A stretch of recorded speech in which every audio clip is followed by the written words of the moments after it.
Hello, this is Michael Altos, and we are starting a section on uptake and delivery of inhalational anesthetics. This is recording part 1.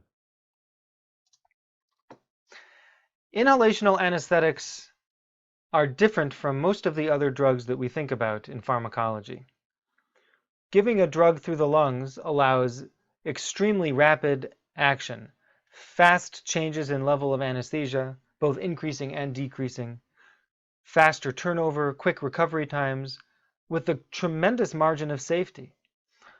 The lungs are a unique system of delivery because if you think about it, they are the only organ that gets 100% of cardiac output. Before we get into the physics and the chemistry of uptake and delivery, let's just talk about general anesthesia for a moment. General anesthesia is sort of a spectrum of effects. There's amnesia, which occurs in the hippocampus, the amygdala, the temporal lobe. There's sedation or hypnosis or being asleep, unconsciousness. That occurs in the cerebral cortex, the thalamus, the reticular formation. There's also muscle relaxation or immobility, which probably occurs more in the spinal cord, and there are also some supraspinal effects. And there's an analgesia component, which involves peripheral and central receptors. This graph shows that as we give more anesthesia, we see an increased number of patients becoming amnestic, and then at higher concentrations becoming unconscious, and then at much higher concentrations, everyone eventually becomes immobile as well. What's interesting is that these effects can be achieved with a vast array of different compounds.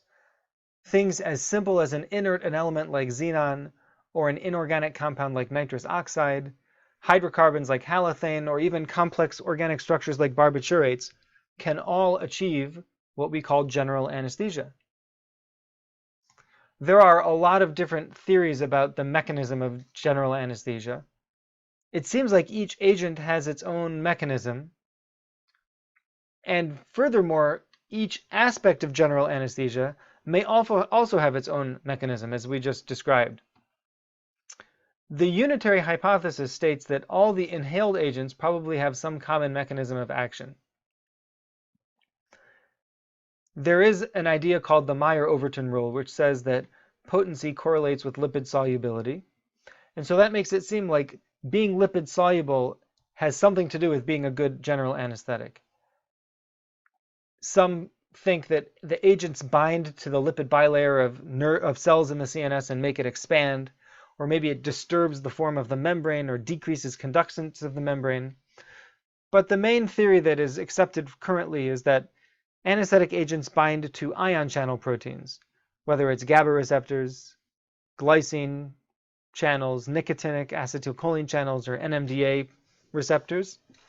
And that's the mechanism for general anesthesia.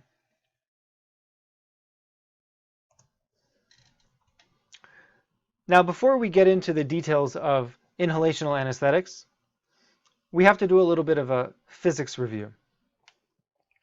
The first concept that's very important to understand is partial pressure. Partial pressure is the pressure that a gas exerts on something, and it's proportional to its fractional mass. And partial pressures are additive, so let's look at an example.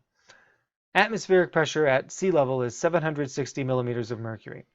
We know that air is basically just oxygen and nitrogen. It's 21% oxygen, so 21% of 760 is 160. And it's 79% nitrogen, which is 600. And 600 plus 160 adds up to 760. So the partial pressure of oxygen in air is 160 millimeters of mercury. If you took all the oxygen out of the atmosphere and all you had left was nitrogen, you would have a pressure, an atmospheric pressure of 600 millimeters of mercury. The partial pressure is the pressure each gas would have if it alone occupied the same volume. So imagine a container.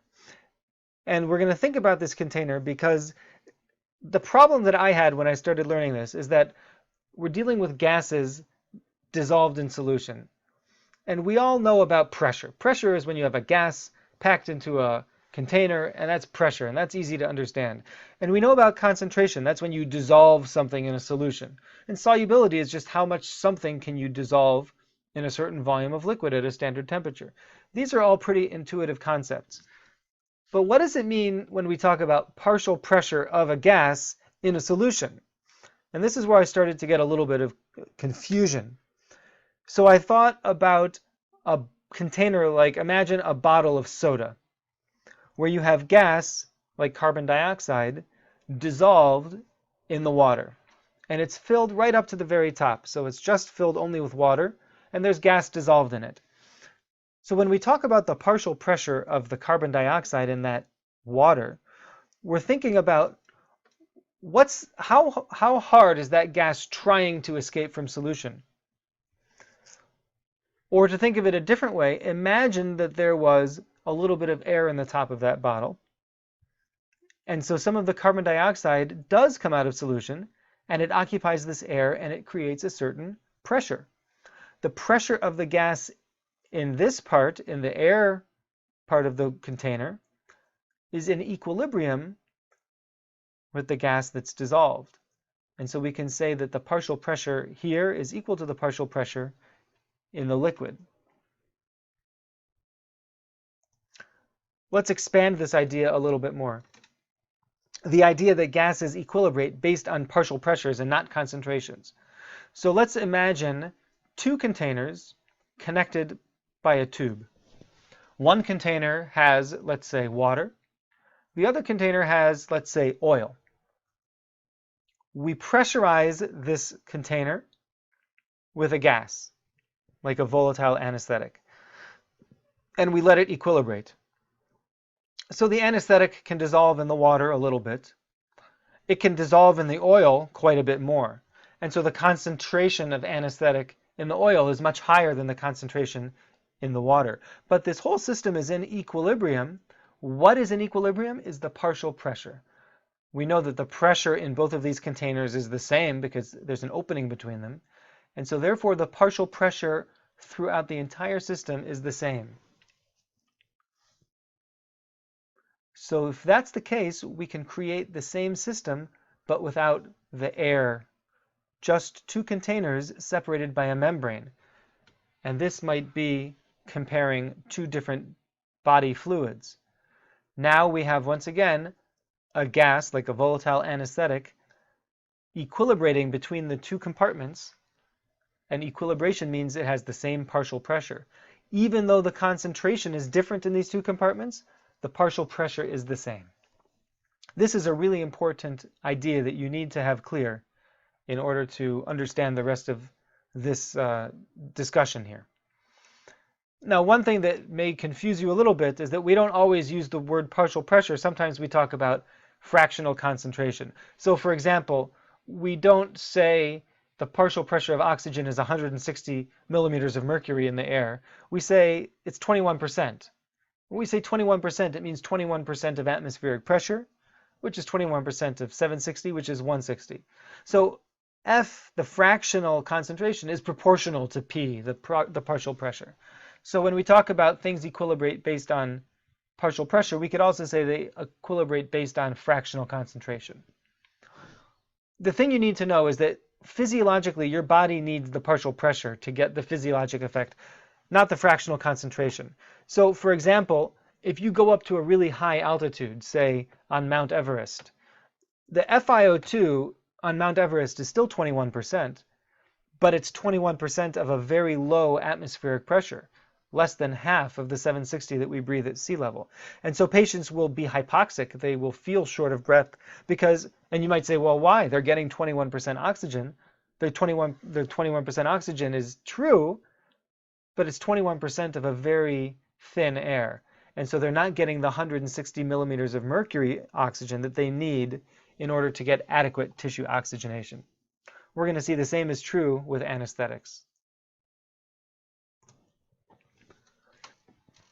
Let's stop here. Please take some time to review these very basic concepts because understanding them well is going to help you in the upcoming recordings.